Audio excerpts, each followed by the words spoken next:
O Jardim Botânico de Queluz é um jardim botânico contemporâneo do Jardim Botânico da Ajuda e do Jardim Botânico de Coimbra. É um jardim que não é muito falado porque é desconhecido do grande público, mas era um jardim vivido pela corte e um jardim de recreio e lazer.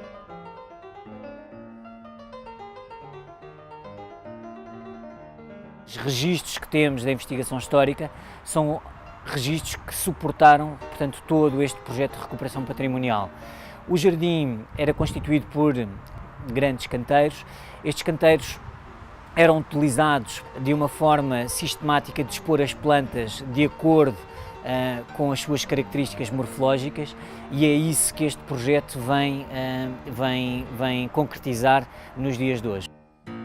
Com a partida da família real para o Brasil, o Jardim Botânico deixa de ter a utilização que teria e perde um pouco a sua função.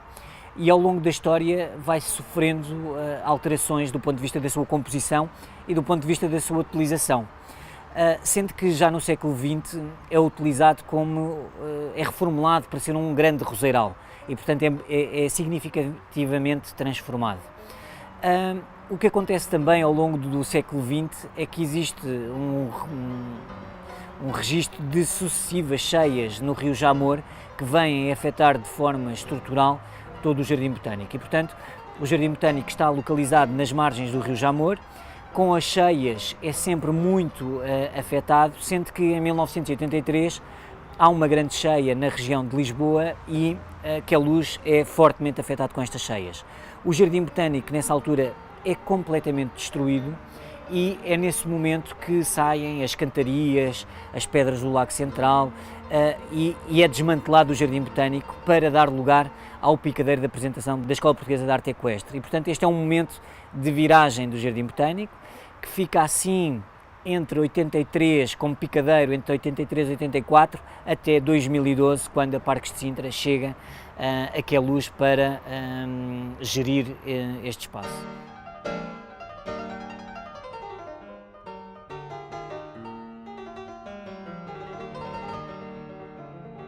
É importante perceber que o Jardim Botânico que hoje temos é um jardim botânico que evoluiu ao longo do tempo e, portanto, tem várias camadas. O desenho que hoje vemos neste jardim é o reflexo dessa passagem do tempo, ou seja, o desenho que existe hoje não é o desenho original do Jardim Botânico, na medida em que existem elementos decorativos que foram adicionados a este espaço já no século XX. Esses elementos decorativos, nomeadamente os alegretes que estão na lateral do Jardim Botânico, foram parte integrante deste projeto de intervenção, foram integrados no projeto e foram alvo de obras de conservação e restauro. As escavações arqueológicas vieram, de alguma forma, consolidar tudo aquilo que eram as nossas opiniões sobre o desenho do Jardim Botânico e vieram, de alguma forma, confirmar todas essas dúvidas que tínhamos e, portanto, foram também uma base muito forte para a tomada de decisão do projeto que hoje temos aqui e que foi executado pela Parques de Sintra. Portanto, durante alguns meses a Parques de Sintra recolheu, catalogou e identificou um conjunto de cantarias que se encontravam dispersas pelos jardins e rapidamente começou a perceber que muitas destas cantarias correspondiam ao Jardim Botânico de Queluz. Esta foi uma das forças motivadoras do projeto de recuperação do jardim, porque sabíamos que tínhamos a possibilidade de vir a reintegrar muitas destas cantarias no futuro projeto de recuperação. Durante 2 anos temos uma extensa investigação histórica sobre aquilo que era o jardim e sobre aquilo que eram os usos do Jardim Botânico de Queluz. O próprio desenvolvimento do projeto de execução é demorado e bastante amadurecido e em 2014, 2015, a Parques de Sintra está em condições de lançar a obra de recuperação do Jardim Botânico.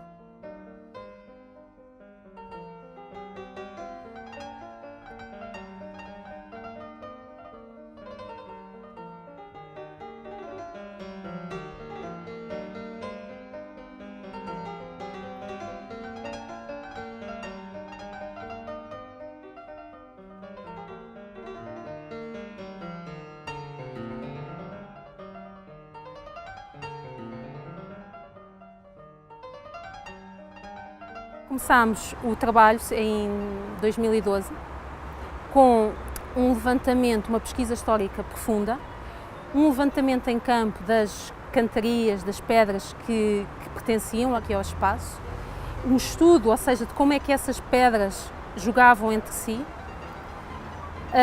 Tivemos também uma campanha arqueológica para perceber, no fundo, onde é que estas estruturas jogavam, ou seja, o posicionamento. Com base nisto, fizemos a nossa proposta, o nosso projeto. Paralelamente, tivemos ainda um levantamento do estado de conservação das peças que permaneciam e que queríamos repor. Ao nível dos azulejos, tínhamos muitos problemas facilmente identificáveis.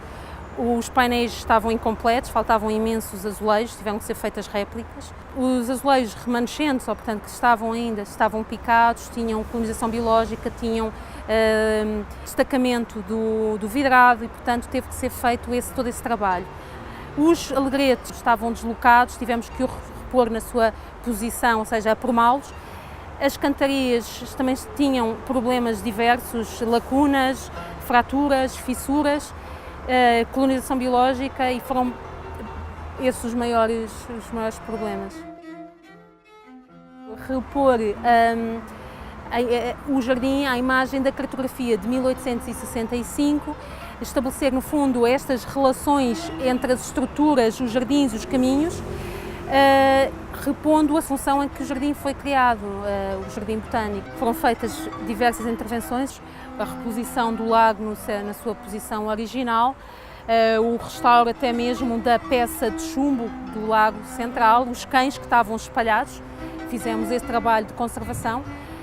Foi feito um trabalho também das infraestruturas, que temos que cumprir com as necessidades atuais, tendo em conta os critérios de estabilidade estabelecidos hoje em dia, até porque estas estufas foram sujeitas a uma série de vicissitudes, nomeadamente as inundações que vieram a destruí-las. Portanto, as estufas novas têm que obedecer uma série de critérios, e esses critérios prendem-se com a segurança. Portanto, estabilidade, as infraestruturas exteriores, a arquitetura e, naturalmente, a conservação e restauro. E, no fundo, garantir que tudo isto se cose de uma forma um bocadinho evocativa, ter a imagem ou chegar próximo da imagem das estufas originais. No âmbito da investigação que fizemos, vimos que havia uma referência a um índex de plantas que existiam aqui, um índex de plantas que eram do médico da Rainha Dona Maria, do médico Moraes Soares, que identificou mais de 170 plantas que aqui existiriam. O grande desafio associado a isto é voltar a ter essas mesmas plantas neste jardim. São plantas que nos obrigaram a uma pesquisa extensa junto de outros jardins botânicos e de fornecedores de plantas em geral, para que nos pudessem fornecer estas plantas deste índex.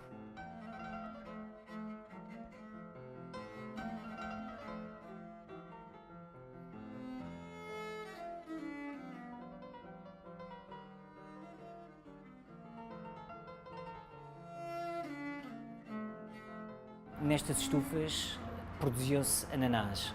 O ananás era um fruto real, um fruto muito desejado, mas simultaneamente muito difícil de produzir. Estes ananáses eram produzidos numa cama quente. Essas camas quentes eram feitas com pedaços de casca de carvalho que vinham das indústrias do Cortumes da Junqueira de Lisboa, que davam o calor necessário para que este fruto pudesse existir aqui nestas estufas do Jardim Botânico. Um dos desafios que a Parques de Sintra tem hoje aqui na gestão do Jardim Botânico, que é voltar a ter este fruto a ser cultivado nestas estufas e ter, na medida do possível, sempre uma das estufas com o fruto a crescer.